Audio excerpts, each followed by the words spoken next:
And on that night, a night that seemed no different than any other, out of nowhere, a stranger appears before them, not to harm their sheep or to take their money, but to deliver a message that would change the lives of the shepherds in the course of history forever. As we paint a picture of that scene tonight, as we try to picture what it was like, it's important that we talk about why the shepherds were doing the work that they were doing. You see, they weren't simply just caring for this flock of sheep whose wool might be used for textiles or their meat be used as a source of food.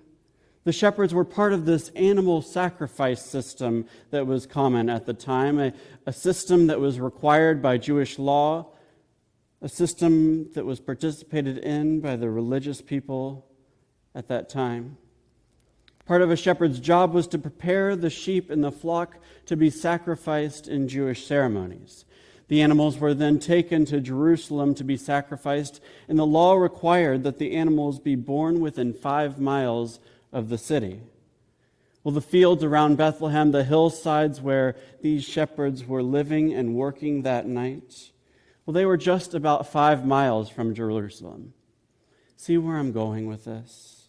On the hillsides around Bethlehem, while the shepherds kept watch over their flock, an angel of the Lord appears before them with a revision to this law that had kept them employed, a law that ultimately led to the death of their flock, and maybe more so than they realized themselves as well.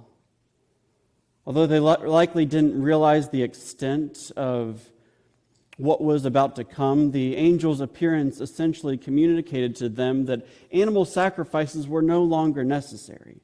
A radical change in tradition was about to take place, a change that would have direct impact on the course of their lives. These were their jobs. This was what they had built around themselves. The angel had come to tell the shepherds that it was time for them to leave their fields. It was time for them to pick up what they had been doing and go and do a new thing for a while.